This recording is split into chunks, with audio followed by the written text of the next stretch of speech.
Welcome, Catherine. Thank you, Nancy.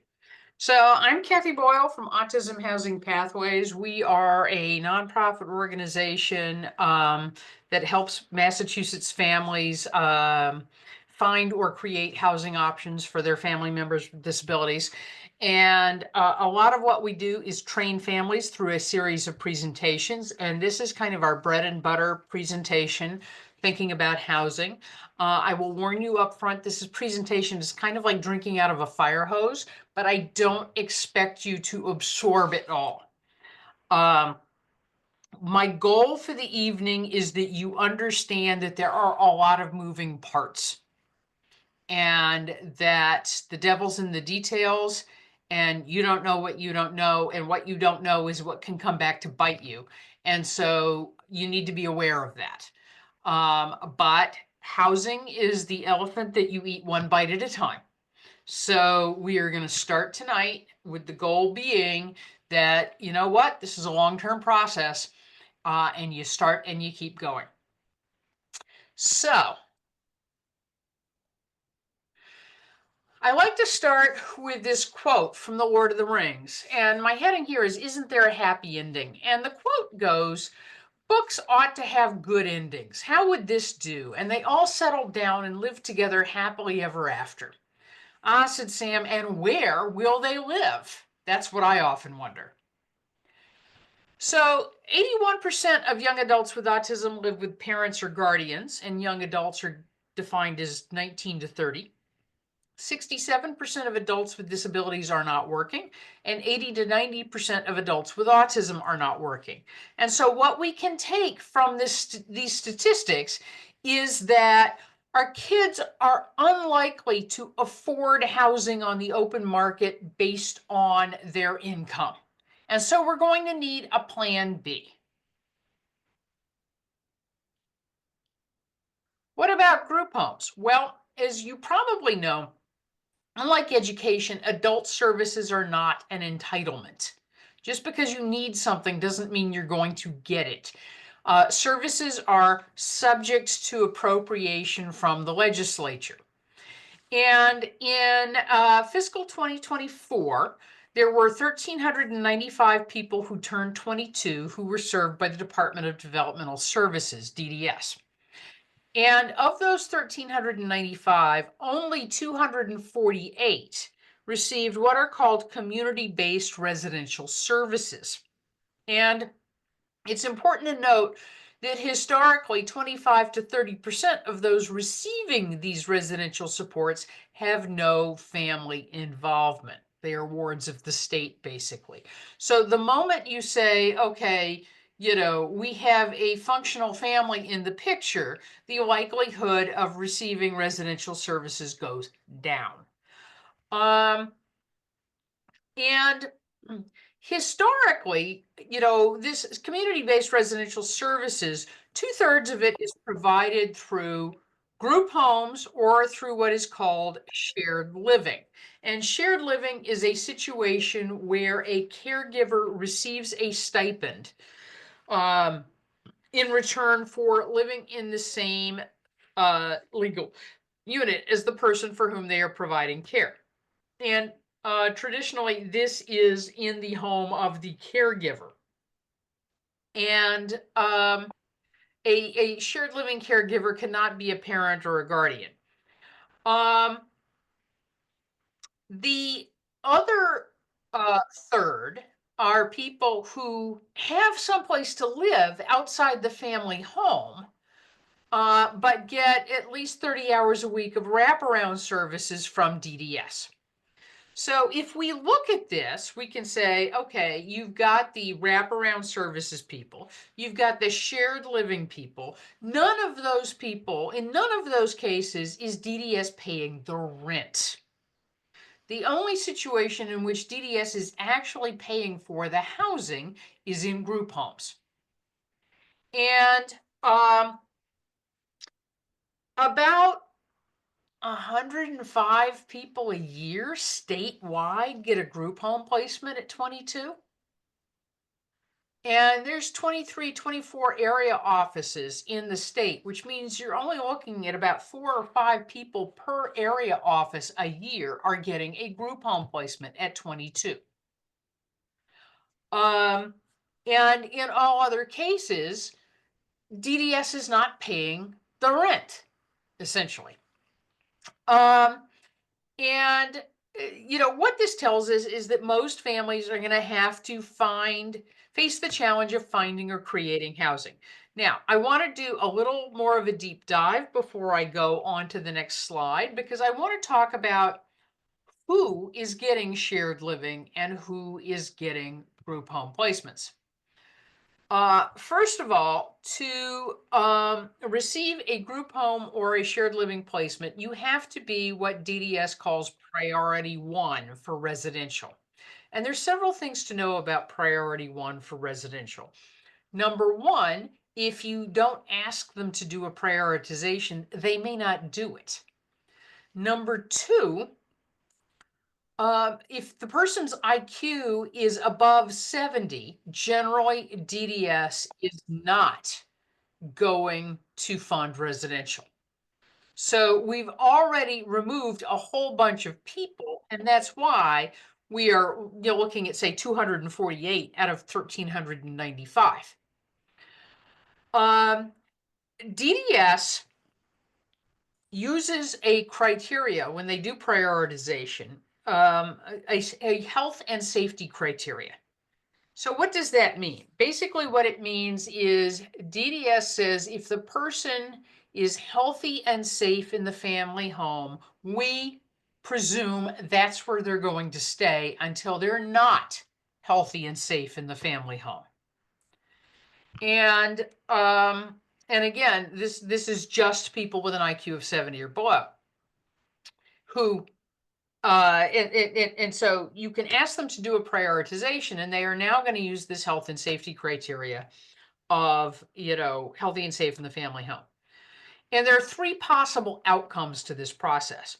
One is priority 1, which historically, theoretically meant DDS said, we're going to find something within 90 days.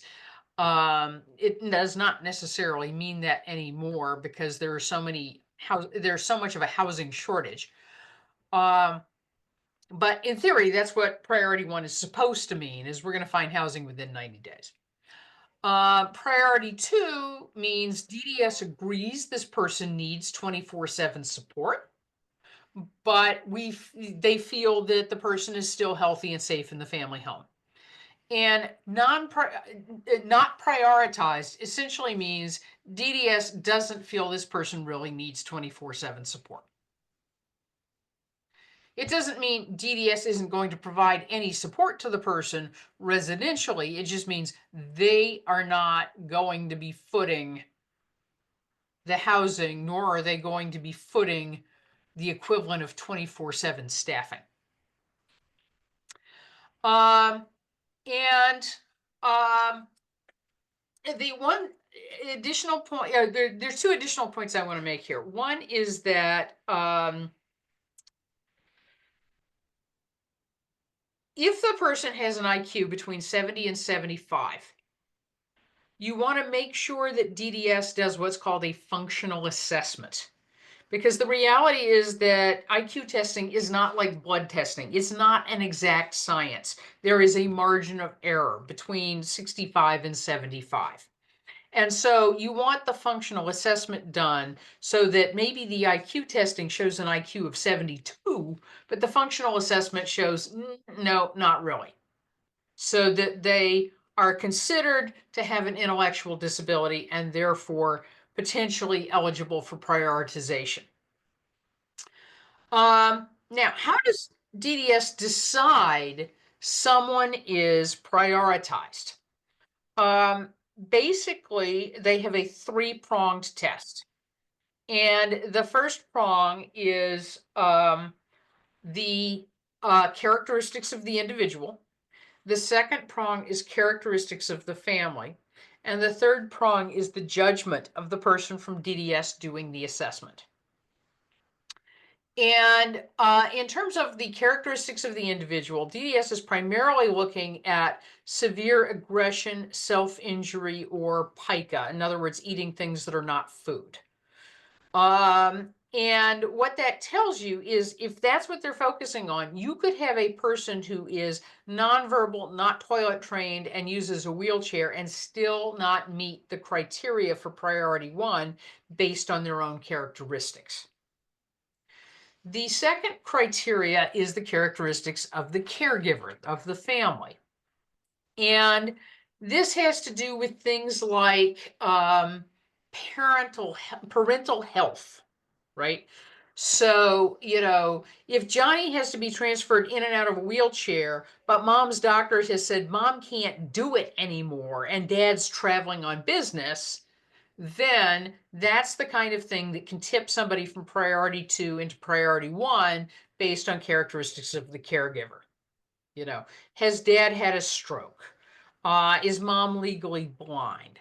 Are they also caregiving for a parent with Alzheimer's? These are all things that DDS needs to know about, which takes me to the third prong, which is the judgment of the person from DDS doing the assessment. And the bottom line is they don't know what they don't know. So that means you've got to make sure they know. The reality is that every time you talk to somebody from DDS, they're going to say, how's Johnny? And as parents, we have a tendency to say, oh, he did this great thing I'm so excited about. That does not convey any notion of the kind of support that Johnny needs. Right? So this is what I call the Cocoa Puff test. I don't even know if they still make Cocoa Puffs. But the idea is that if Johnny kicked a hole in the wall at 2 a.m. because you ran out of Cocoa Puffs, DDS needs to know it. So make sure you share with them the worst thing that's happened since the last time you talked to them. All right. So, this slide, a member of my board once called "Scared Straight for Parents." Let's start to move up emotionally here. And the good news is that separation of housing from services is actually the best practice because finding housing is challenging, but it can lead to better outcomes. In a group home, you don't get to choose who you live with. If your housing is separate from your services, you have some degree of choice over who the person is living with.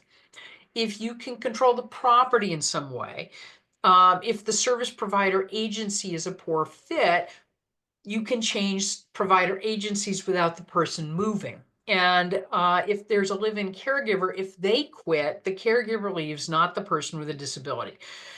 To the degree that I have a housing philosophy, it has two elements to it. We want a home, not a placement. And if something works for the person, that's our goal.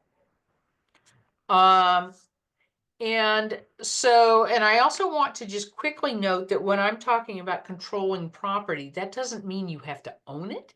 You don't, it can mean a lot of different things, and we'll talk more about that later. So it doesn't have to mean you're made of money.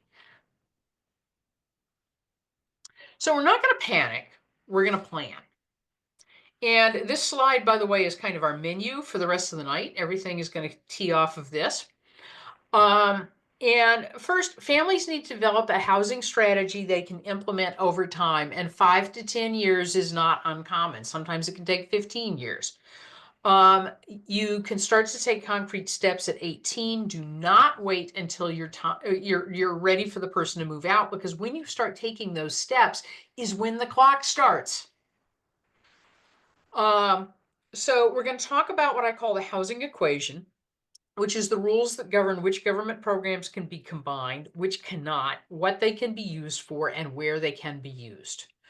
It's important to develop assets, otherwise known as saving money, before 18 if possible, and never in the person's name, although the person can be the beneficiary of an ABLE account or a special needs trust, and we'll talk about what those are later.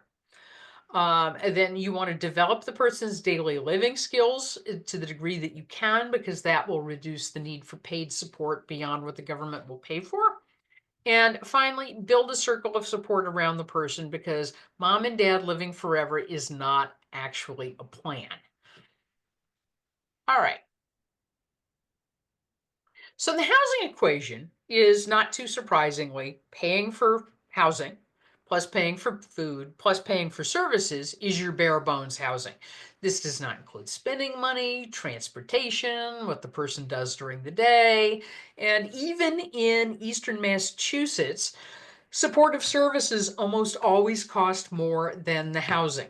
And to understand why this is so, just stop and think that there are not 40 hours in a week. There are 168 hours in a week. So if a person needs 10 hours a week of support, um, even at $10 an hour, that's $1,680 a week. And it's going to cost a lot more than $10 an hour. And so even shared among other families, numbers get very big very fast. So again, the supportive services almost always cost more than the actual housing. Okay, so now we have our housing equation across the top still, but now we've got a series of funding streams appearing in columns under each of our building blocks of the housing equation. And you'll notice that the things outlined in blue appear in all three columns. That means they can be used for all three purposes. You have other things that are not outlined in blue that are only in a single column. That means they can only be used for that purpose. So in other words, things like SSI can be used for housing, they can be used for food, they can be used for services. Whereas Section 8, for example, can only be used for housing, food stamps can only be used for food, Mass Health can only be used for supportive services, etc. I just want to note that private resources, AKA your own money, appears in all three columns. But even that, there are limits to where you can use it, and we'll touch on that later. So we're going to start by talking about cash benefits.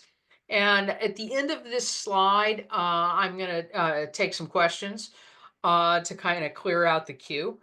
But so cash benefits can be used for housing, food, or services. And there are three basic cash benefits that could come into play: SSI, SSDI, and EAEDC. And SSI and SSDI both come from the U.S. Social Security Administration. SSI is supplemental security income. A lot of the time people think the SS stands for Social Security, but in this case it does not. It stands for Supplemental Security Income. And SSI is a cash benefit for people who are disabled or elderly with extremely low income and assets at or below $2,000. And the amount of the benefit depends on the person's living situation. And this is a good point for me to point out that the benefit comes in two parts. There's a federal portion of the benefit, and then there's a separate portion called the Massachusetts State Supplemental Program that is deposited into the account separately. And the two of them together make up the amounts I'm talking about in the first bullet point. And again, the amount depends on the person's living situation. It varies from a low maximum. What on earth is a low maximum? It means the maximum amount you can be paid in a specific living situation. You can always get less than that, but the maximum amount you can get if the person is living in the household of another is $732 a month. On the far end, the maximum amount the person can receive if they are living in an assisted living facility is $1,421 a month. Now, the assisted living facility almost never comes into play for younger adults with disabilities. That's mostly the elderly. There are two intermediate amounts. One is a person who is living in a group home or in another situation where they are sharing expenses equally. This might mean they have roommates.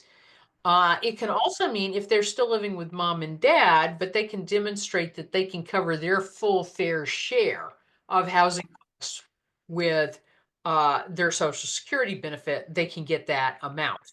And that amount is $997 a month in 2025. And then the next amount up, 1,081 a month, is people who are living on their own in an apartment. Um, and you'll notice that for all of these, I said this is the maximum amount because they can actually reduce it. Why can they reduce it? If the person has additional income, they can reduce the benefit. Any income above $85 a month that's not coming from SSI is going to start to reduce the benefit. That can include earned income. It can include money mom and dad give the person. And when they start to reduce it, they don't take all of it away on a dollar for dollar basis. They reduce it by 50 cents on the dollar. All right, this starts to sound confusing. So let's make it make more sense. Let's say Johnny has a job at Stop and Shop collecting shopping carts, and Johnny makes $100 a month. That's $15 above that $85. He's got to report that extra $15 to Social Security, and the next month they will reduce his benefit by $7.50, half of the $15. Does this mean you've got to call them up every month and then report it? Yes, yes, it does. Is it a pain in the neck? Totally. But it's how the game is played.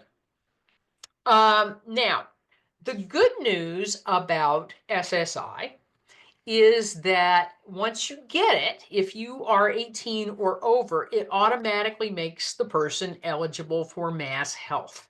And Mass Health is what we call Medicaid in Massachusetts. And I cannot stress enough that Mass Health is Medicaid, Medicaid is Mass Health. Neither one of them is Medicare. Medicaid equals Mass Health.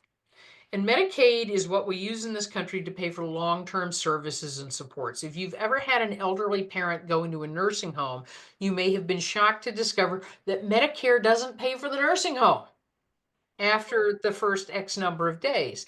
Why? Because Medicare is not for long-term services and supports. Instead, that elderly person now has to pay out of pocket for that nursing home until their income is, until their assets are sufficiently low, below $2,000, that they qualify for Medicaid, and then Medicaid starts paying for the nursing home. Now, our kids aren't living in nursing homes, but there are other kinds of long-term services and supports that Mass Health, i.e. Medicaid, pays for. When you have your person apply for Social Security and they get it for SSI, when you have your person approved for SSI, and they get it, after a few weeks, a Mass Health card should come in the mail, provided they're a legal adult, 18 or over. If it doesn't, you should call Mass Health and say, look, my person did not receive their Mass Health card. And if they say, well, did they apply? You need to say, no. They're on Social Security, they're on SSI. And the reason that that is important is if you're not on SSI, you can't get Medicaid based on your own income in Massachusetts until you're 19. But if you're 18 on SSI, you should get Mass Health Medicaid.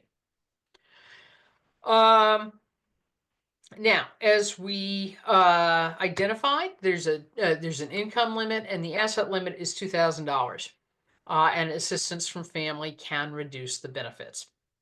Now, let's move on to SSDI. And the SS in SSDI actually does stand for Social Security. SSDI is Social Security Disability Insurance, not income, insurance. And the key word here is actually insurance. What do we know about insurance? It's something where you pay premiums, you pay into it, and then when something happens, you can draw on it.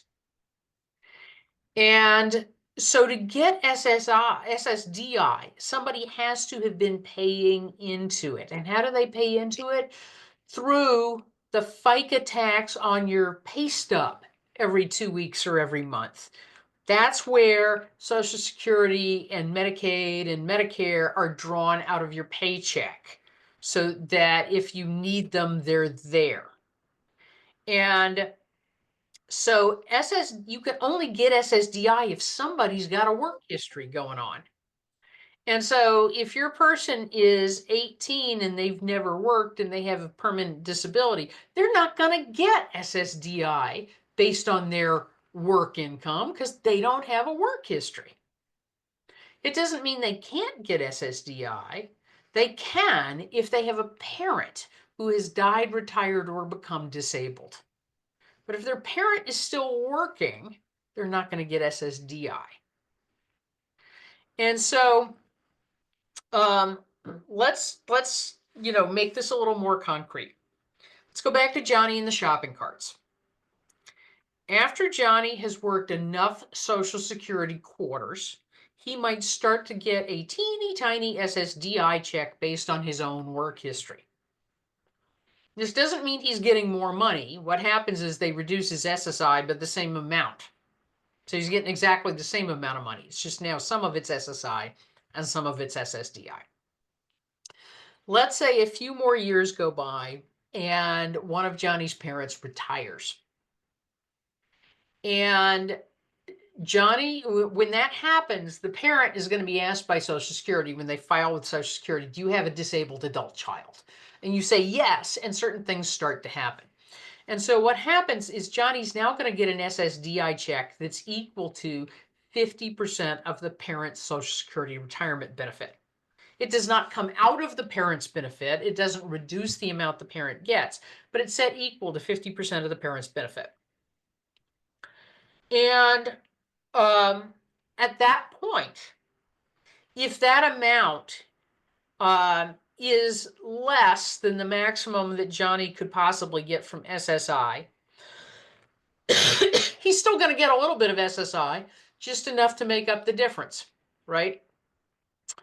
But if that SSDI check is bigger than the maximum amount Johnny could ever get from SSI, SSI goes away altogether, and now Johnny's just on SSDI as a disabled adult child. Now, let's say a few more years go by and Johnny's other parent retires, and that parent has a stronger work history. Johnny's benefit is going to change because Johnny's benefit is now going to equal 50% of that parent's benefit. And Johnny can continue to get that amount for the rest of the parent's life. And when the parent dies, Johnny would now get 75% of the parent's retirement benefit. And Johnny can keep that for the rest of his life. Unless Johnny's earned income is higher than what is called substantial gainful activity. And substantial gainful activity in 2025 is $1,620 a month. So if Johnny's earned income is above $1,620 a month consistently, Johnny could lose his disabled adult child status. And so this means we have to be careful. Let's say that Johnny has an SSDI check of $1,200 a month. And Johnny's earning $1,300 a month. Johnny actually has monthly income of $2,500 a month. But let's say Johnny gets offered a promotion at work or more hours or whatever, and Johnny's going to start to consistently earn over that $1,620 a month. If that keeps going long enough, Johnny could lose his $1,200. And so now Johnny's income has actually gone down significantly. And so before you say, we're going to take those extra hours, that promotion, I'm not saying you shouldn't, but you need to take the long view. If you think in the long term, Johnny can make up the difference so that his earned income is equal to what he was getting when it was SSDI and earned income, go for it. But if you don't think Johnny can make up that donut hole, you need to think long and hard about it. Because once that train has left the station, it's not immediate, it's not necessarily permanent, but if it goes on long enough, it can be. Now,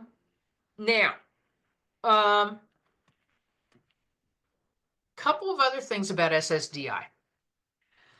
First of all, you don't apply for SSI or apply for SSDI. You apply for Social Security. And the Social Security Administration decides what you qualify for. So when you apply, they could potentially decide you qualify for SSI, or you qualify for SSDI, or you qualify for both, or you qualify for neither. And they're going to let you know.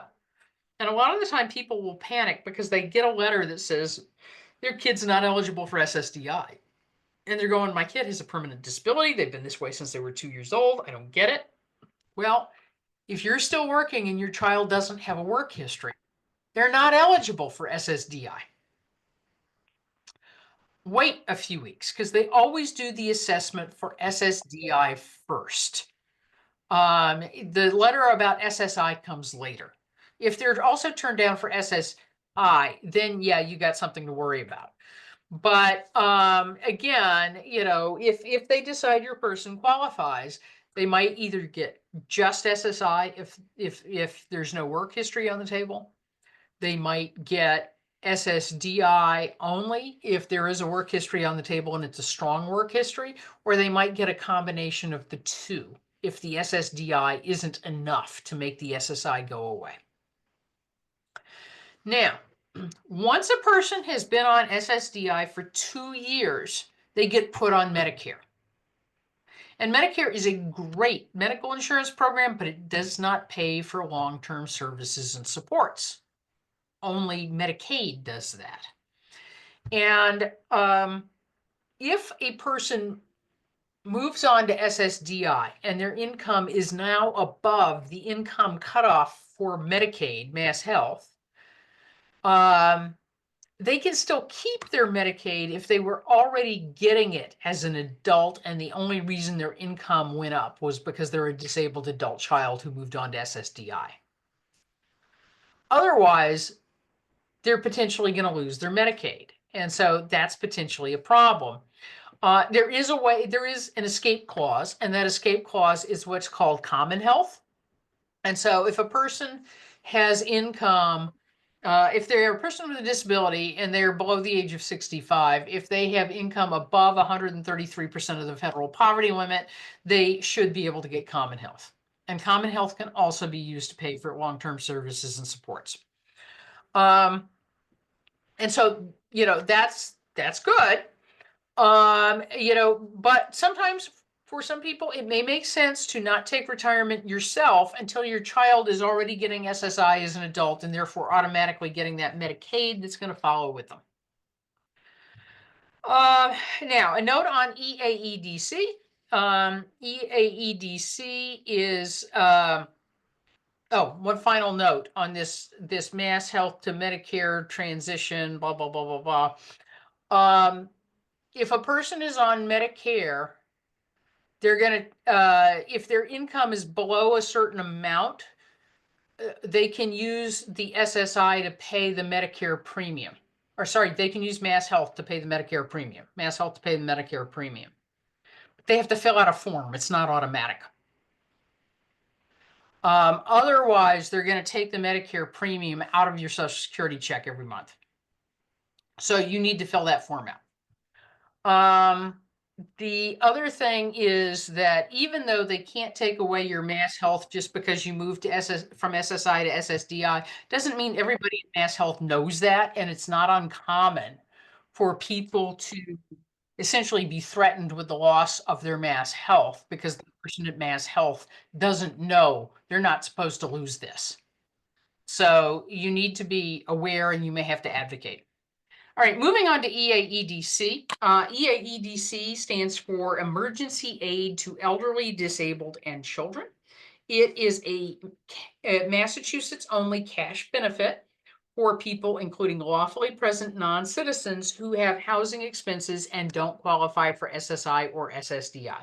It's not a lot of money, but it has its advantage. You know, it maxes out at like $400 a month, but it has certain advantages. For one thing, it makes a person eligible for SNAP without having to meet a work requirement.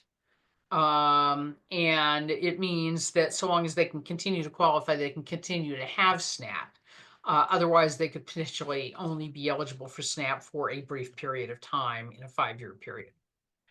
All right, so I am going to stop the share for a moment and let's take a look at the questions in the chat.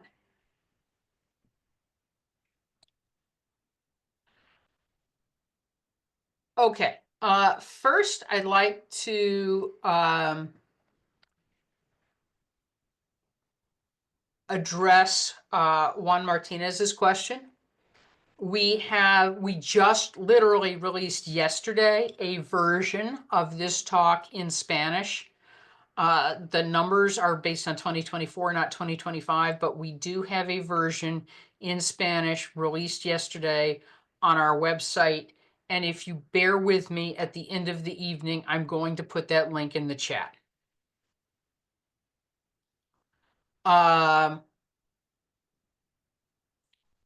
Okay. If one parent is alive and the other parent is deceased, should they be getting SSDI? Jennifer, yes, I believe that's true. Okay. All right. Next question was, could you provide insight into how funding and services might work for a group of 3 families with adult children with IDD who are interested in creating their own shared home? Has DDS supported similar initiatives? Would the individuals receiving DDS funding fall under the shared living model in this scenario? Dottie, I'm going to get to some of the details on that later this evening. I will make a couple of comments at the moment. Shared living will only cover 2 adults with a disability. It won't cover 3. And so that could be a challenge. There are some ways around it. We get a lot more into this in our 5-part Zoom series that we offer twice a year. And on the Autism Housing Pathways website, we should be having a link for that coming up in the next few weeks. And Ann Berube, the Section 8 voucher does not count as income. Okay, now, if you will all bear with me for just a second, I am going to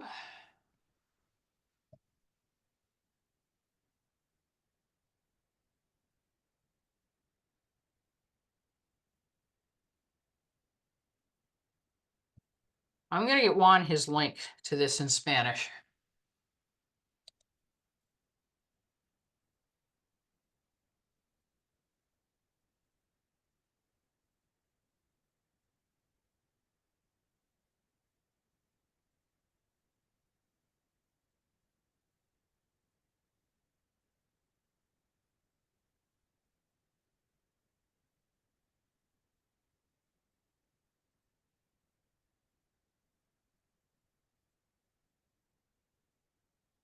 Okay, so Juan Martinez, there is your link. That is this presentation in Spanish.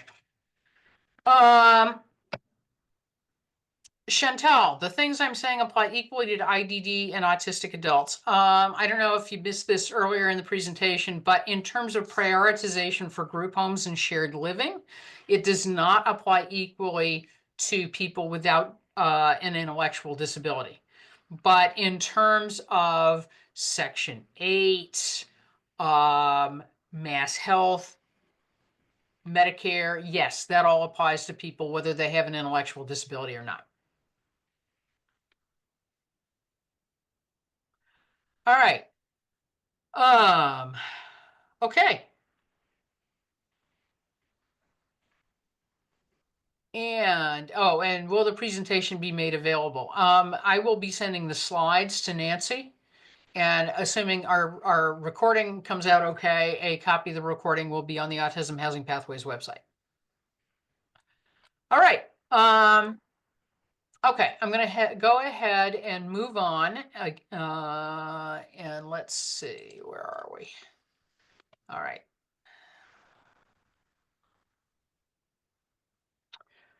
Okay. So, okay. Mass health. So mass health must be used for services. As we've already stated, Medicaid and mass health are the same thing. And Medicaid for long-term services and supports comes in two flavors. It comes in what are called waiver services, and it comes in what are called state plan services. And the thing about waiver services is that they can have waiting lists and they can have caps on the number of people who can receive them at any given time. State plan services are, at least currently, an entitlement, which means if you qualify for them, you're supposed to get them, and there's not supposed to be a waiting list. Uh, and prior to COVID, I would have said, yes, that's absolutely true. It is not entirely true in practice at this point, because if there are a lot of people who aren't getting rehabilitation right now, which is actually a state plan service, because there's not enough capacity because of staff shortages. But in principle, if a state plan service exists and you qualify for it, you're supposed to get it. And the reason I'm saying currently an entitlement is that periodically out of Washington, you will hear rumblings about block granting of Medicaid or capitation of Medicaid. When you hear those, what you need to recognize is if any of them ever actually get through Congress and are signed into law, it means we will start to see waiting lists for things that are currently entitlements. The three state plan services I want to talk about right now are AFC, personal care attendant, and group adult foster care. There are other state plan services like they have, which I already mentioned, but I'm not going to be talking about them because they don't really have anything to do with housing. So AFC can stand for either adult family care or adult foster care. And in both cases, it is a program that pays a stipend to a caregiver who lives in the same legal unit as a person with a disability for whom they are caring. And it is called adult family care if the caregiver is a family member of the person with a disability. It is called adult foster care if the caregiver is not a family member, but otherwise they are the same program. You cannot use adult foster care if the person is living in the family home. Your only option is to use adult family care. But if they are living someplace else, adult foster care becomes an option. And the criteria for AFC is that the person needs at least prompting with at least one activity of daily living for the lowest level of AFC. So let's unpack this a little bit. First, we have to talk about what activities of daily living are, and then we have to talk about what prompting is. And an activity of daily living is bathing, dressing, toileting, other hygiene, mobility, transferring in and out of a wheelchair. I'm forgetting one right now, but you get the general idea. And prompting is not a reminder. If you say, Johnny, go take a shower, and Johnny can do it adequately, that's not a prompt, that's a reminder. But if you have to say, Johnny, turn the water on, Johnny, get your hair wet, Johnny, get the shampoo, those are prompts and they qualify.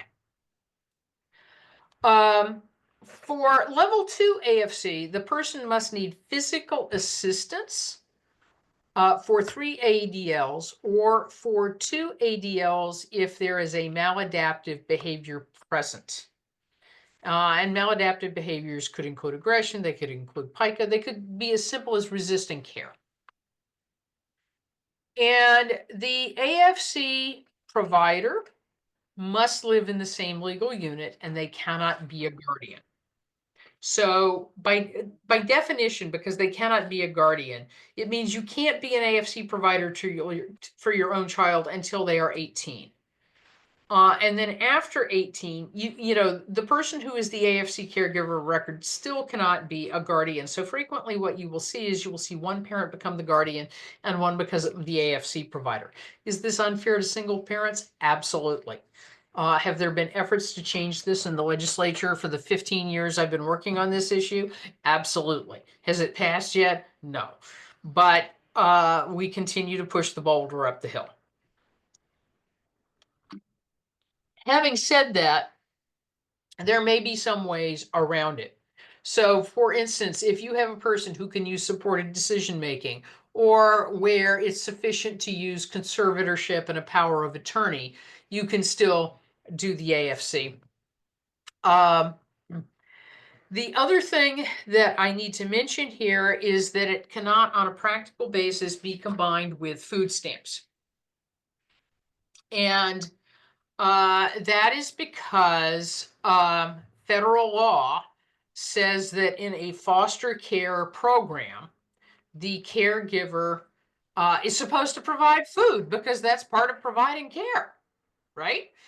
So the reality is that if the caregiver is on food stamps, they can choose to include with the person with a disability in their own food stamp household, but they're not required to. And in practice, most will not. And the reason they will not is that if they include the person with a, you know, for whom they are the caregiver in their food stamp household, food stamps looks at the value of the stipend in determining eligibility for food stamps and the amount of the food stamps. But if you don't include them in the household, they don't. And so most will not. So again, as a practical matter, you cannot combine food stamps with the AFC program.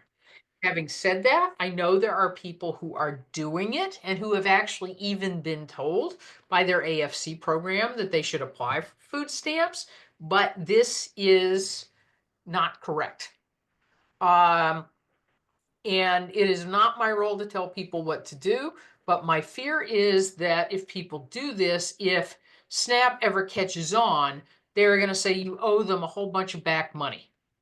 You know, if you're digging a hole, you may want to stop digging. Now, the other thing I want to mention about AFC is that this is a live-in caregiver. And the caregiver, you know, when we're talking adult family care, we're usually talking about a pre-existing family living arrangement, and there is money coming in from the government to help to subsidize this. And the living arrangement is where the caregiver was already living. That's fine.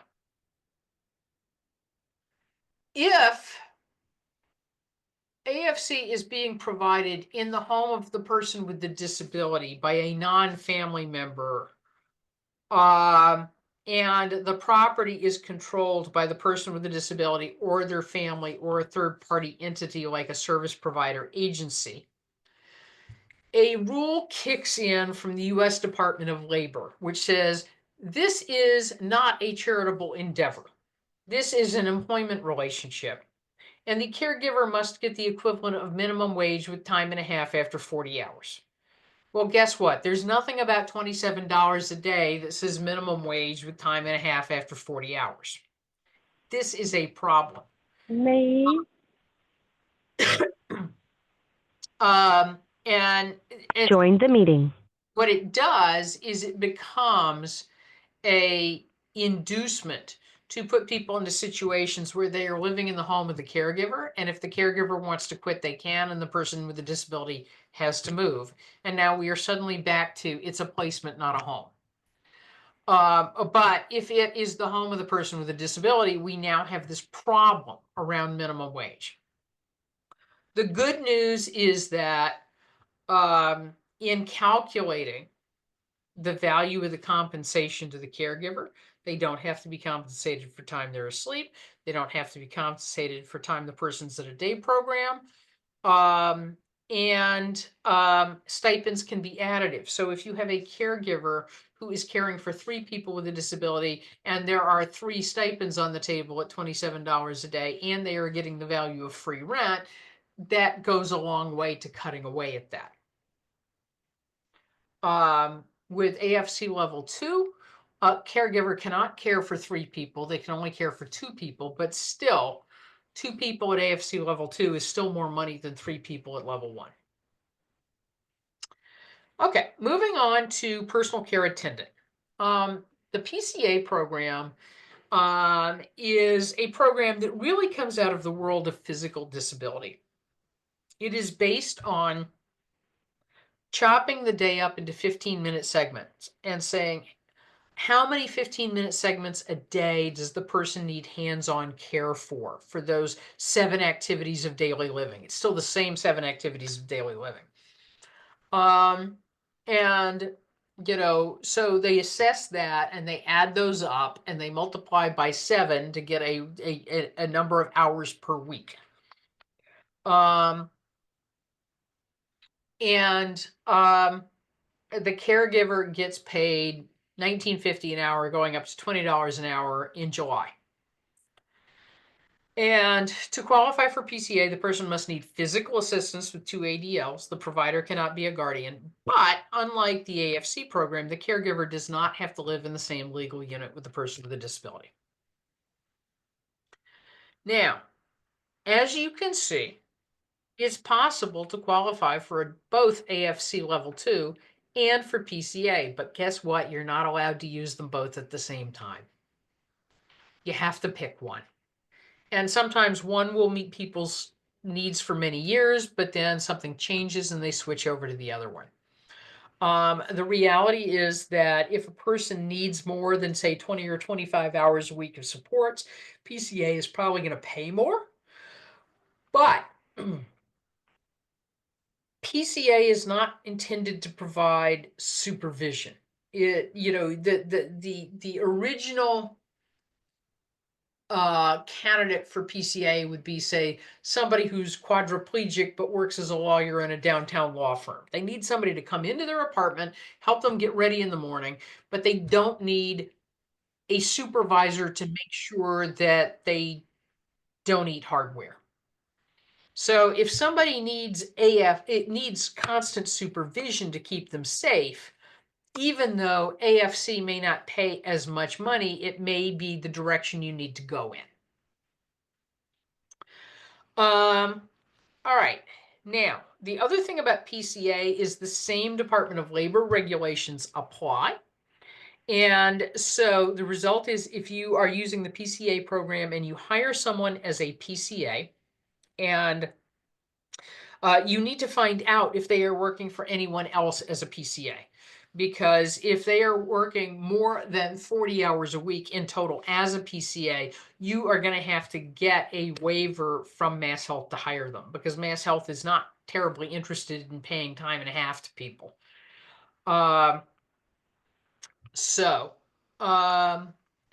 Okay, group adult foster care. The criteria for group adult foster care is the same as the criteria for AFC. So at least prompting for 1 activity of daily living. It is designed to provide 1 to 2 hours a day of drop-in services. It is not a person who lives there. This is Johnny needs help taking a shower in the morning, etc. And in general, you're only going to be able to use it in housing that is served by a group adult foster care provider, and they are not willing to serve all housing. Traditionally, it's only provided in an assisted living facility or in housing where there's a subsidy attached to the property. That regulation has been changed, but you still have to have a setting that a licensed GAFC provider is willing to serve, and that's usually those settings. Now, group adult foster care has been used in some instances by some agencies for younger adults with disabilities to create something that provides overnight coverage. And the examples of that are specialized housing and mainstay. And basically what they do is, they have created large houses with say 10 to 12 adults with developmental disabilities. And, they each qualify for 1 to 2 hours a day of drop-in services. And they combine that money all together and they use it to subsidize a person who lives on site. Okay, so I'm going to stop again for the moment to clear out the questions in the chat.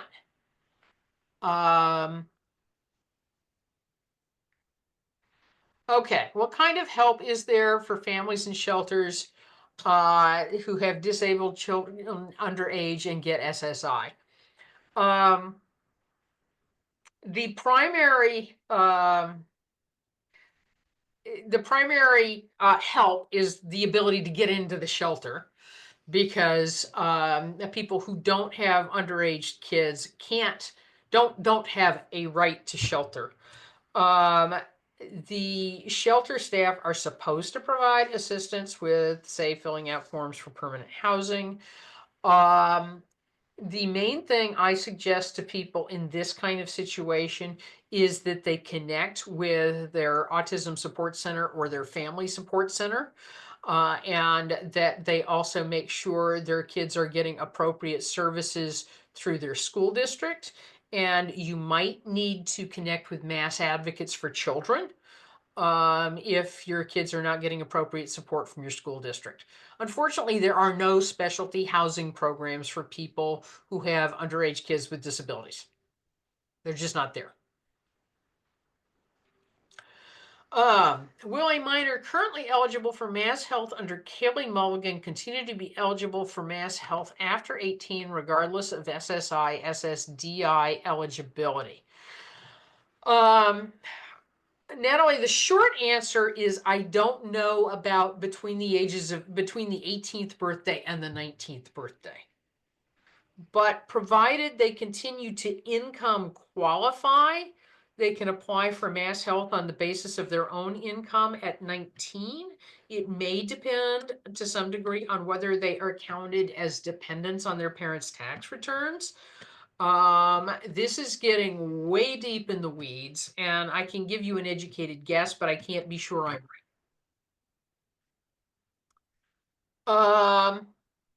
Okay. Is sensory processing disorder considered a maladaptive behavior? If it interferes with their ability to accept the care you're giving them, then yes. It's really about, are they resistant to care?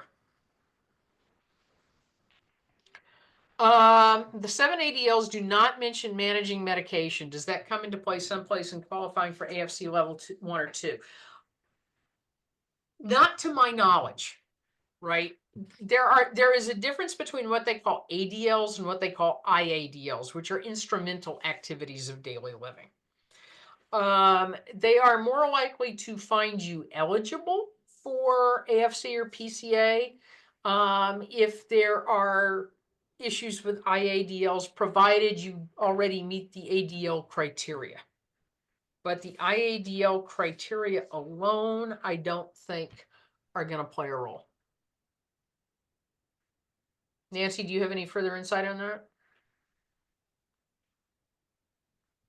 Yeah, no, I agree with you. I don't, the medication component, yeah, that doesn't come into play.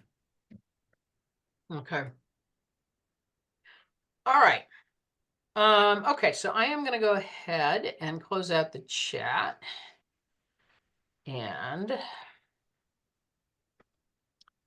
share my screen again and keep going. Okay, so now we're going to actually move on to housing. And I'm going to start by talking about the portable Section 8 voucher. And the portable Section 8 voucher, also called the tenant-based Section 8 voucher, also called the mobile Section 8 voucher, is attached to a person and moves with them. It is not the same thing as a Section 8 apartment, where the voucher is attached to the apartment.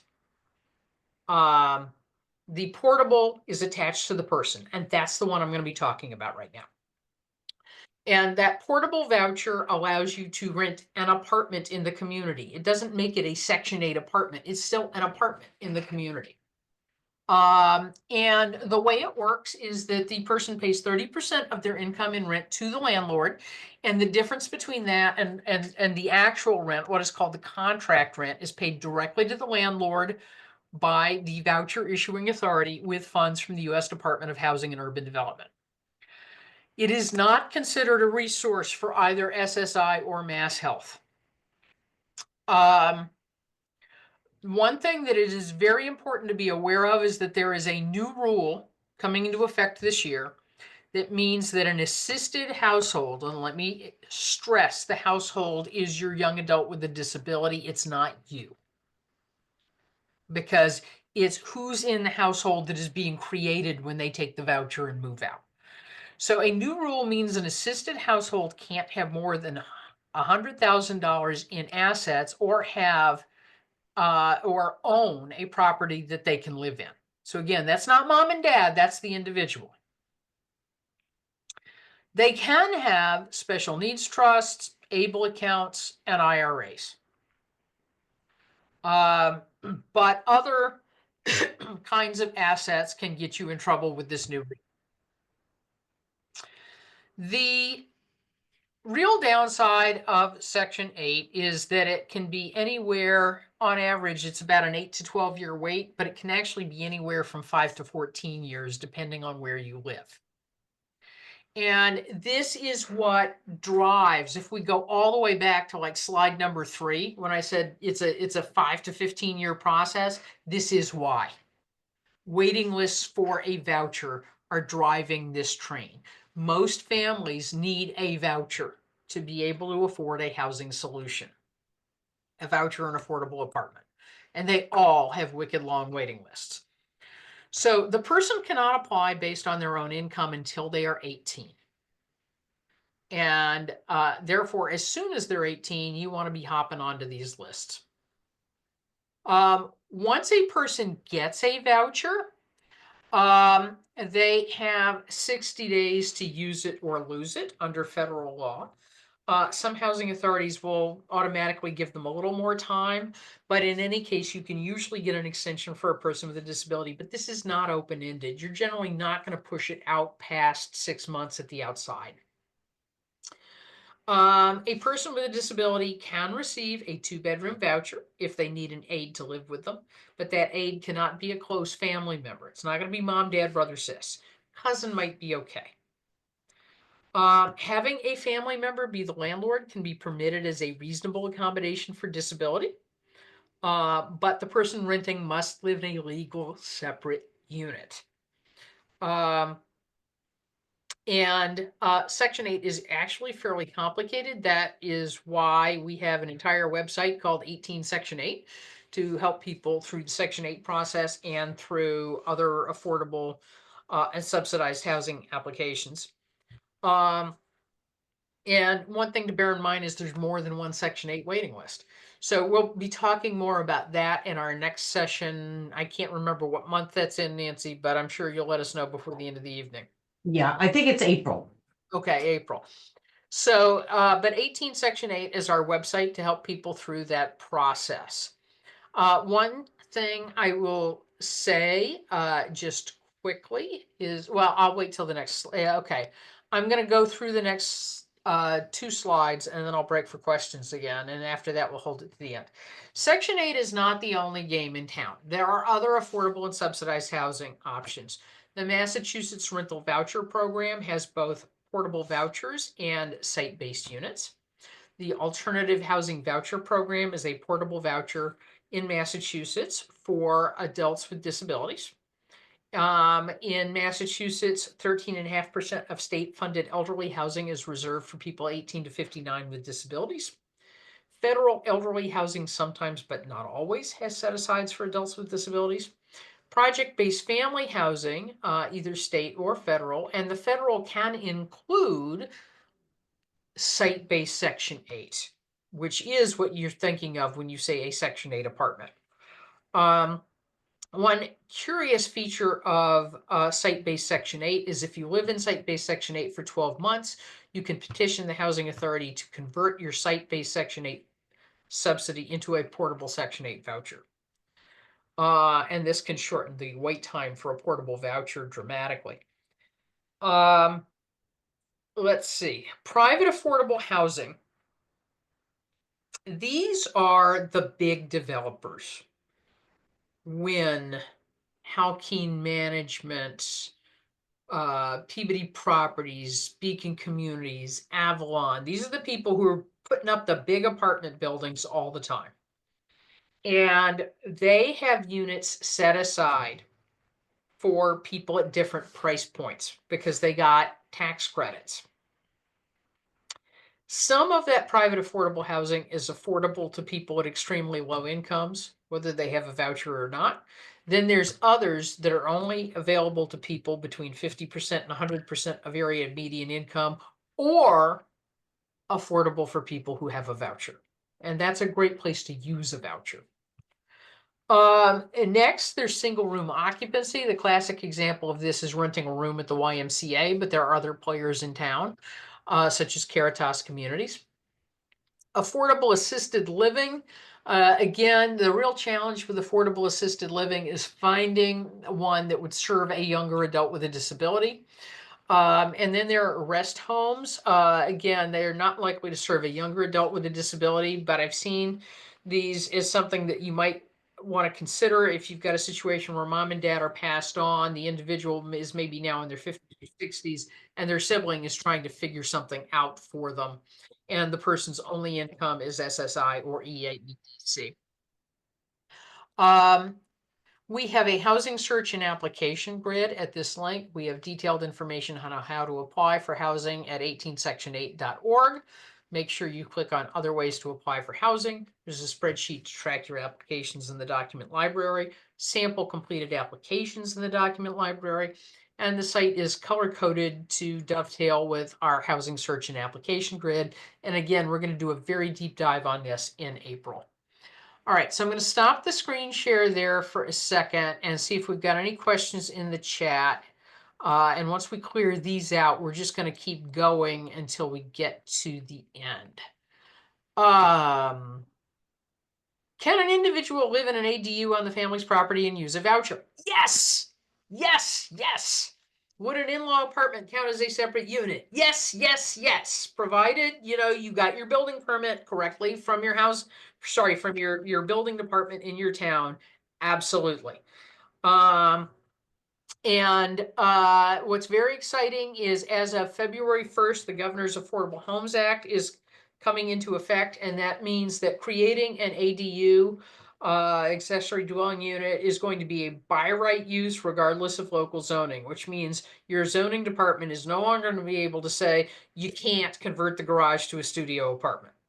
They could say it's got to have a bathroom and it's got to have, cooking facilities and it's got to have a separate entrance, but they can't say you can't do it. And so this is going to open up a whole lot of possibilities to a lot of people going forward. I would totally agree with Maxine, who is saying housingnavigator.org is a great resource for finding places to use a voucher and also for applying to some of those 30% and 50% AMI units for people who don't have vouchers. Absolutely. All right.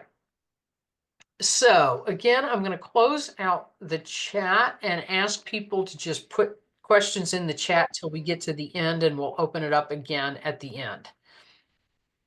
Okay, now.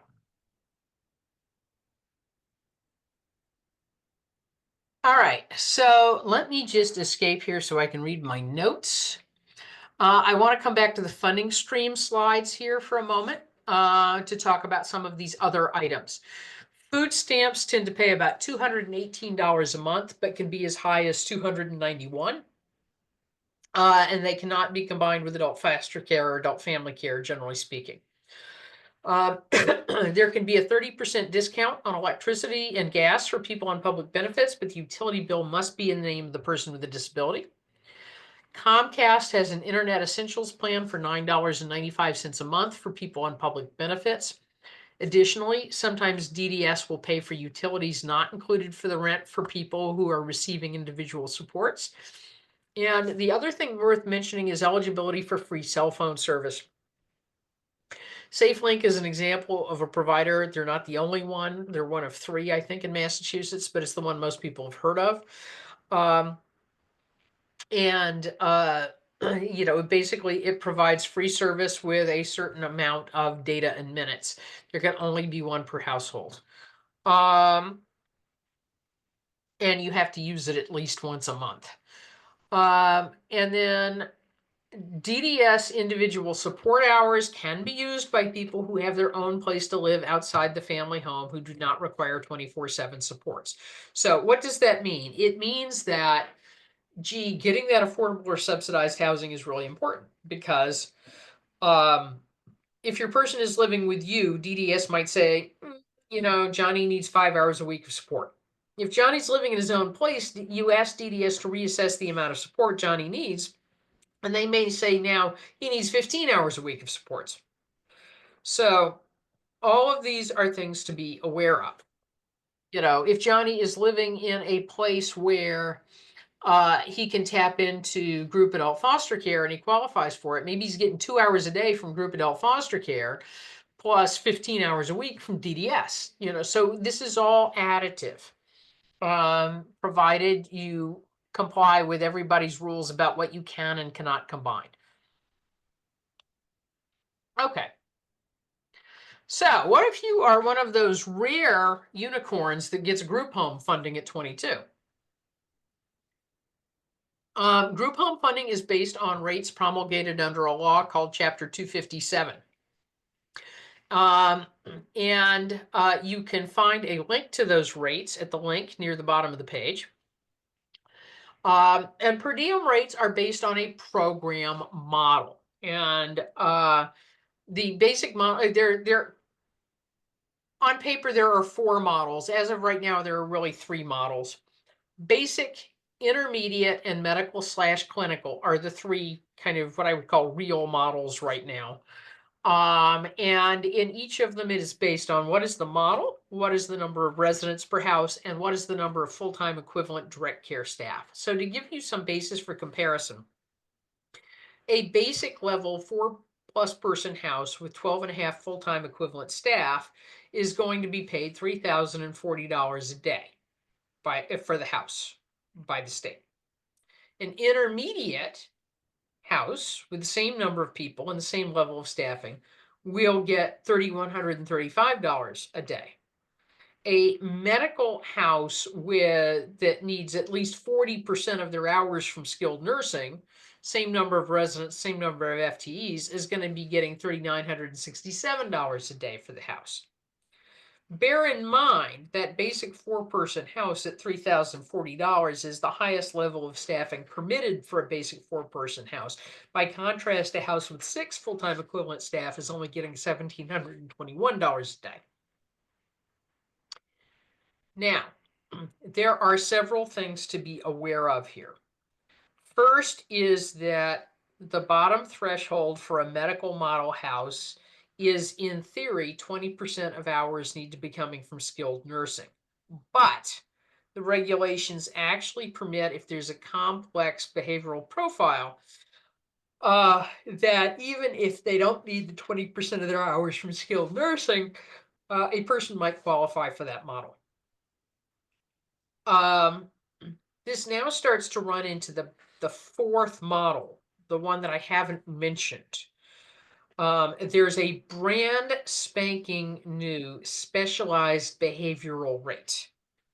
And when I say brand spanking new, I mean that the bidders conference was held today. So even though this exists on paper as a model, Nobody's doing it yet because nobody's bid on it with the state yet. So I mentioned to you that it exists on paper. There are going to be some real hurdles before it becomes a reality. I think one of the hurdles is, it is a very desirable rate. It is a higher rate than the medical rate. But the qualifications of the staff are so high that it is not clear to the provider agencies if they're going to be able to hire staff to run a house like that. So that's a to be continued thing. The other thing to be aware of is, let's say you've got somebody who needs a little more help than a model is supposed to provide, but they don't need it all the time. So an example might be somebody who has a specific medical thing that needs to be done for them, a couple of times a week, like some kind of, I don't know, skincare treatment or something like that, the group home agency is not comfortable with their regular staff doing it, but a nurse could come in and do it twice a week. That's when you could request something called an add-on. So you could request, say, a medical add-on. I'm telling you all this so you can see what's under the hood. You are not normally told all of this by DDS when it comes to pass. You're going to be told, we want you to go take a look at this bed. And they're probably not telling you, is it an intermediate house? Is it a medical clinical house? But, you need to know that things like medical add-ons exist in case you get into a situation where, say, your child is living in a group home and they have a medical procedure that's supposed to be done twice a week, and the group home agency is saying, we can't do that. That's when you can say to DDS, maybe we need a medical add-on. So that's why I'm trying to let you know that all of this exists under the hood. In general, if your person is priority one, DDS is going to show up and say something like, we've got a bed we would like you to go take a look at. Usually these days, you're going to be lucky if they tell you that, even if you're priority one. In the old days, it used to be, we've got 2 or 3 beds we would like you to take a look at, but now that is vanishingly rare.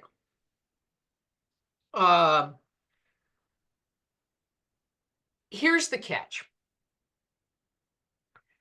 If you turn something down, it does not automatically mean you're going to lose your priority one.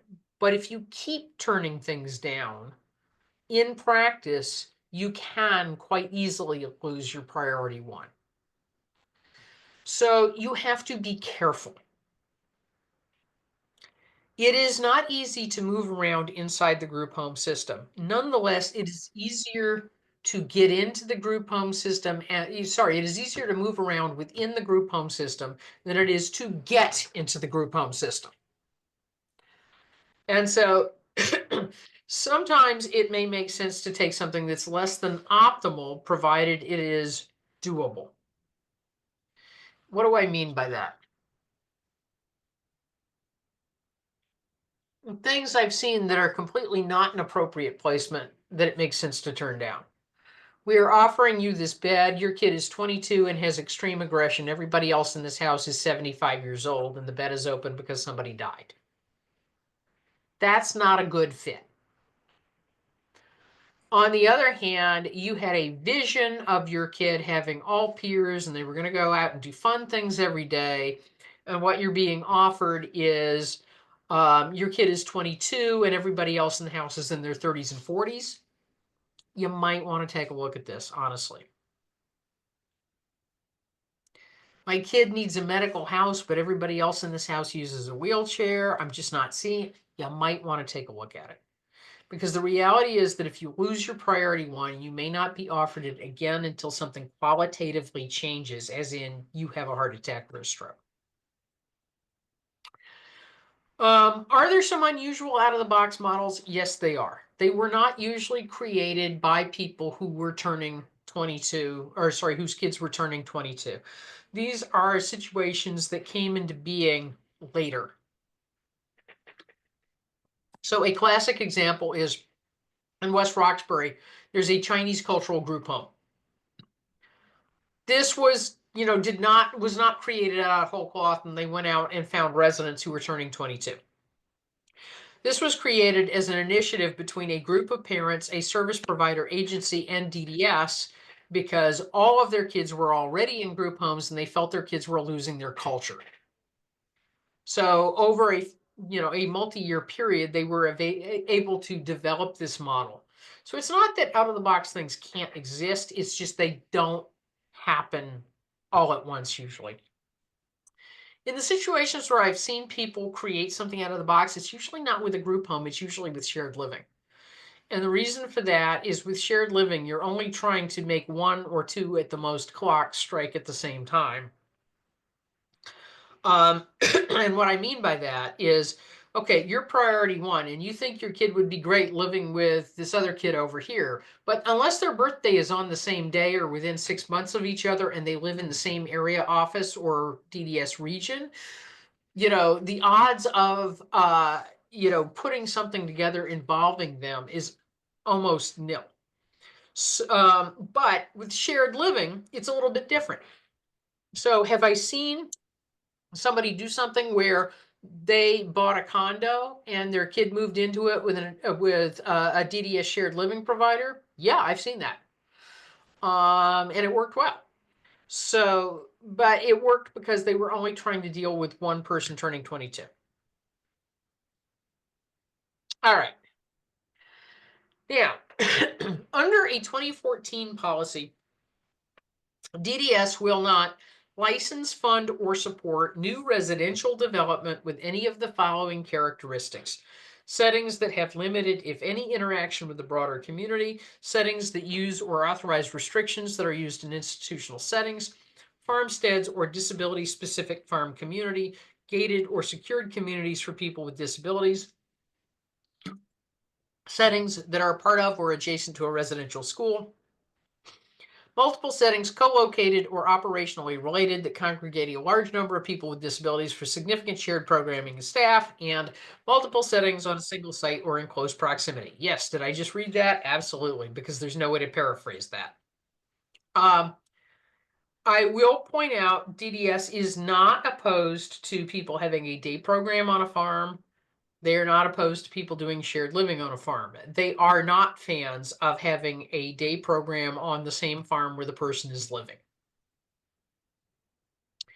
There are only one or two exceptions to that I know of, and they are exceptions because the people are spending a considerable amount of time elsewhere in the community during the day every day. Okay. All right, so this is kind of obvious, but I'll go through it anyway. The bottom line is if you are subsidizing your person, and they are on Social Security or on SSI, it can affect their benefits. So if you buy a place for your person to live and you don't charge them rent, it's going to reduce their benefits. If you buy a place for them to live and they pay you rent, if it's below market rent, it's going to affect their Social Security. But if you charge the market rate rent, it won't. Gee, how do they do that? They got a housing voucher. That's how. The family rents and lets the person lives there. It's going to reduce the benefits. If the person rents with help from the family, again, it's going to reduce the benefits because they're getting in-kind support. And then finally, if the individual rents on their own and pays all the rent, say with a housing voucher, it's not going to reduce the benefits. So let's look at some ways to control property. You could convert a basement or a garage, and again, you're going to need a building permit. You could add on an accessory apartment. You'll need a building permit. You could sell your house and buy 2 condos. I've seen people do that. And we're now starting to get into things where, most families have their money tied up in the equity in their house. So for them to create a housing option for their kid may involve their own downsizing. So this is the sell the house and buy 2 condos, or sell the house and buy a 2 or 3 family, and that third unit might be for rental income which you may need because of those Department of Labor regulations we talked about earlier, or maybe two families buy together. So, let's imagine the the three-family unit where mom and dad A are in one unit, mom and dad B are in another unit, and kids A and B and a caregiver are in the third unit. The individual could, if their home is high enough to qualify for a mortgage, enter a first-time homebuyer lottery. Most expensive option is, a family or families could buy a condo or a house. So, what are some hypothetical options? Liam applies for an apartment in state senior housing and gets in after 3 years. He uses group adult foster care to pay for 2 hours a day of services. Anna, she gets a fixed amount every month from her family, which she combines with her own funds to get an apartment in private affordable housing. Maybe Anna's on SSDI, so it doesn't matter if her family gives her money. Raj gets on the Section 8 waiting list at 18, waits 10 years for a voucher. When he gets his voucher, his family uses a 0% interest deferred payment loan from the Home Modification Loan Program, combined with a home equity loan, to convert the garage to an apartment. The Home Modification Loan Program can provide up to $50,000 at 0% interest with all payment deferred until title to the property changes. Raj uses individual support hours from DDS. Ben gets on the Section 8 waiting list at 18, waits 10 years for a voucher. While waiting, his mother is his adult family care provider. His father is his guardian. His mother saves some of the AFC stipend for 10 years, acquiring money for a security deposit, furniture, and appliances. And yes, I did say security deposit because the voucher will pay your rent. It doesn't pay the last month in the security deposit. And depending on who the landlord is, those may be calculated at the market rate. I've seen people get a Section 8 voucher and have to do a GoFundMe because they got to cough up $4,000 or $5,000 all at once for the last month in the security deposit. Ben gets his voucher. He moves into a rental house with two families who also receive AFC, because that way you've got the additive stipends, because you've got that Department of Labor regulation you have to worry about. And an adult foster care provider moves in with Ben and his friends. Sue gets on the Section 8 waiting list at 18 and waits 10 years for a voucher. While waiting, her mother is her adult family care provider and her father is her guardian. Her mother saves the AFC stipend for 10 years, acquiring $90,000 to use as a down payment. When Sue gets her voucher, her parents buy a condo and she uses the voucher to pay them rent. Her parents use the rent to pay the mortgage. By the way, the parents can potentially tap into a provision of Fannie Mae, which allows parents who are buying a home for their disabled adult child to qualify as owner-occupiers, even though they're not going to live there. And that allows them to get financing with potentially only 5% down and owner-occupier interest rates. And they can use they can use the rent to pay the mortgage. They cannot use the expectation of getting paid rent to qualify for the mortgage. An adult foster care provider moves in with Sue. Sue's parents retire. Sue moves on to SSDI, increasing her income. I'm just going to note here, nothing here constitutes legal, financial, or real estate advice. Okay, so let's move on to assets, aka money. So, ideally we would all have been saving since our kids were little. Personally, I was paying out of pocket for speech therapy for 2 kids when my kids were little, but so saving is not always easy. I grant you that. But there can be some ways to go about it. If you still have grandparents in the picture, maybe if they're willing to kick in $25 a month, instead of expensive presents at holidays or birthdays, that might be a thing to look at within your family. There are other things you could potentially look at. We already touched on one.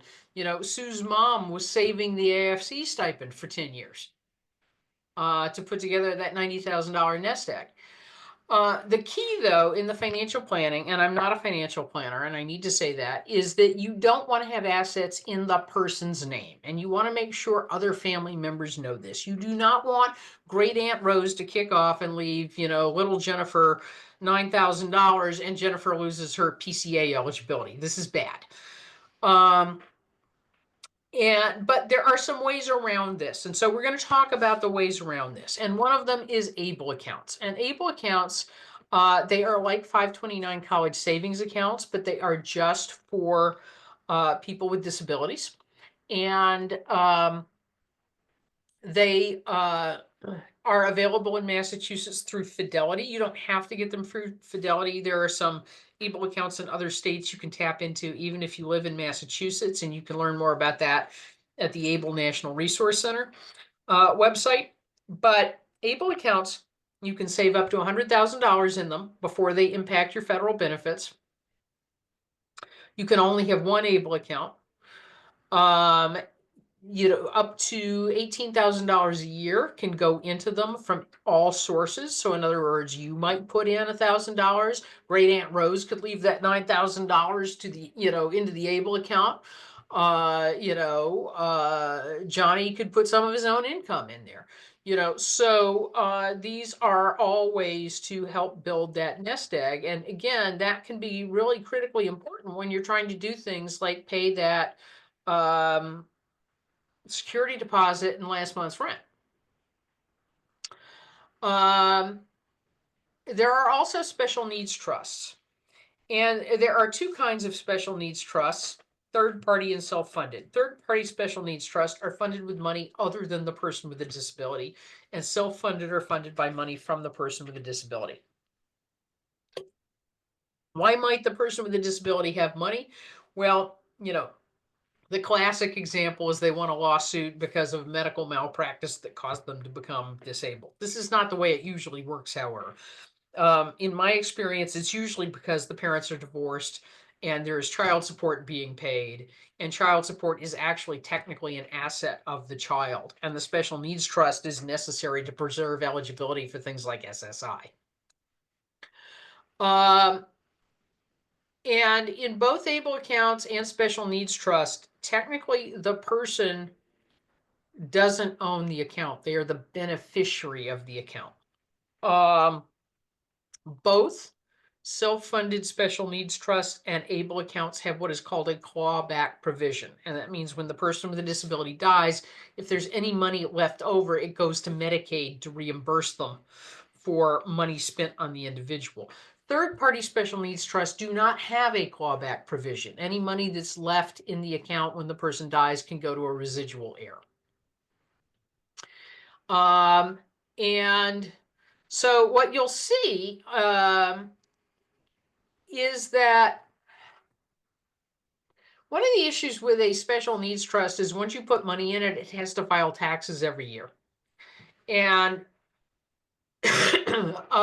interest in a special needs trust is taxed at a rate higher than the corporate rate. So it is not uncommon for people to set up a special needs trust, but not fund it until the second parent dies. So they don't have to worry about all those tax implications. And you'll see people who have an empty ABLE account, an empty special needs trust, but an active ABLE account. You'll see people who have active special needs trusts where most of the money is, and they move money, in a little bit of time into the ABLE account. This is where I say, I'm not a financial planner, but you need to talk to one.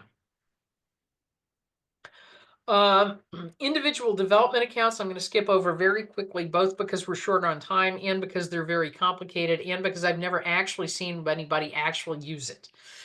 But it is a way for a person to save money for over a 2 to 4 year period and have it matched.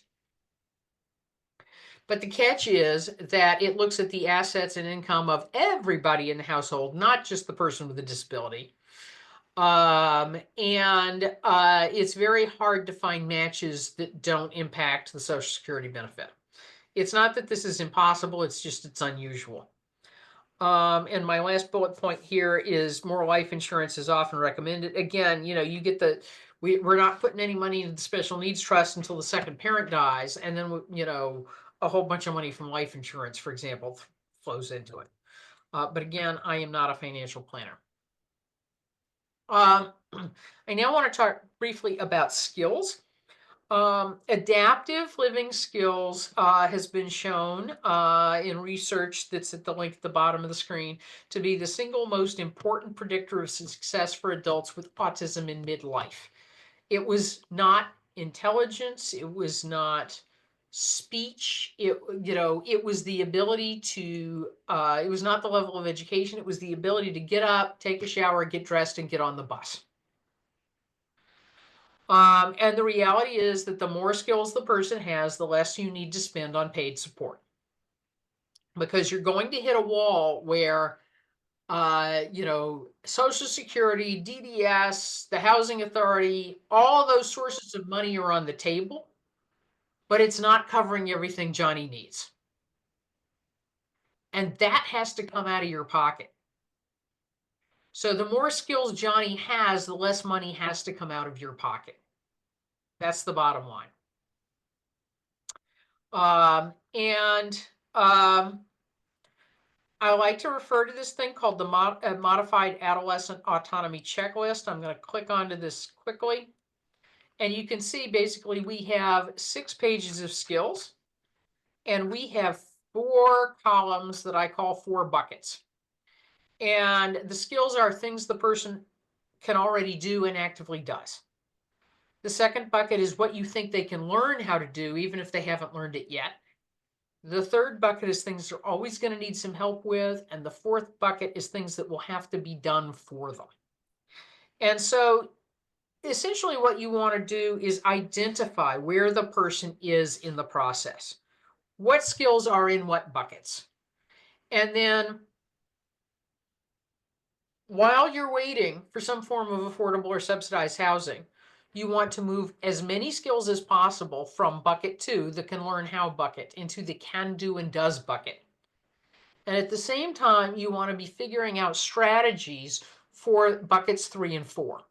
And strategies might mean a paid service provider, but it also might mean things like Johnny follows recipes using video directions, or Johnny does his grocery shopping using an app while he's Zooming with his sister in Wyoming, who helps him through it. These are all strategies. And where am I? Oops, we don't need that.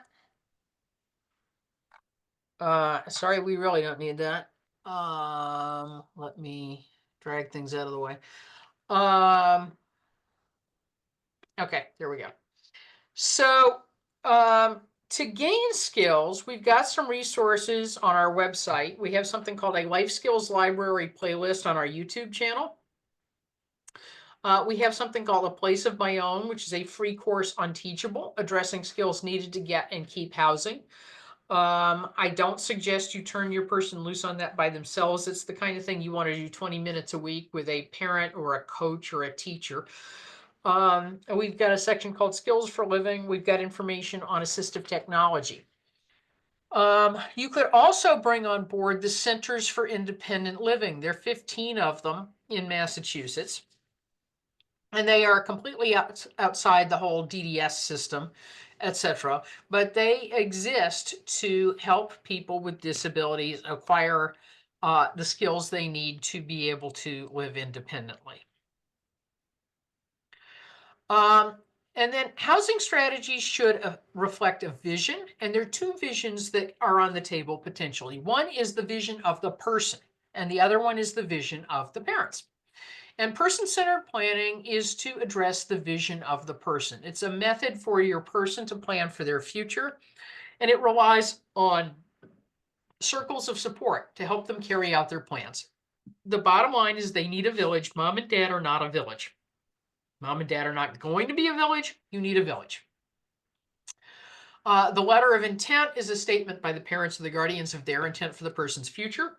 This can include the really nitty-gritty information like doctors, medications, medical history, location of life insurance policies, wills, etc. family members' likes, dislikes, favorite places, activities, videos, etc. And let's see. Okay, where do we go from here? Well, we have a turning 18 checklist on our website at the link. If you remember nothing else I said tonight, sign up for Section 8 because that's your limiting factor. That's your 10 to 15 year wait right there. And when I say Section 8, I mean Section 8, but I also mean any other appropriate subsidized and affordable housing. But start with the Section 8. We have something called My Benefits Generator to figure out the mass health supports for which a person might be eligible. It's at that link. We need to update it. The dollar amounts are not accurate in that right now, but if you need to plug them in, you can find the right amounts at the link at the bottom of the page. I'm hoping to get this updated in the next couple of months. Develop a savings strategy. What does that mean? That means things like, mom is saving the AFC stipend in the ABLE account, for example. Pursue options to improve the person's living skills. We also have on our website an infographic of housing models with appropriate funding streams. We have something called Housing in a Month's Worth of Tweets, which is kind of a cheat sheet for today's presentation. When you're really ready to roll up your sleeves, we have something called Family Action Meetups. The link is on our homepage. And that is a monthly chance to network with other families while learning about housing models. We have a 5-part virtual housing workshop called Learning About Housing that we offer twice a year. It should be starting in February. I've got to get the date. I haven't selected the dates yet, but I've got to get that up and that invitation out there. We have housing workbooks for free on our website, written at the 8th grade, 1st grade, and picture level. We offer person-centered planning on a fee-for-service basis, provided it is focused solely on housing. And that is about it. And so I'm going to come out of there and stop the screen share and open up the chat. Okay. And adults with disabilities obtain low-income loans to build an ADU. Again, the purpose of the home modification loan program is to allow a person with disabilities to stay in their home, even if the way to do that is to build an ADU. So it can be used for that. I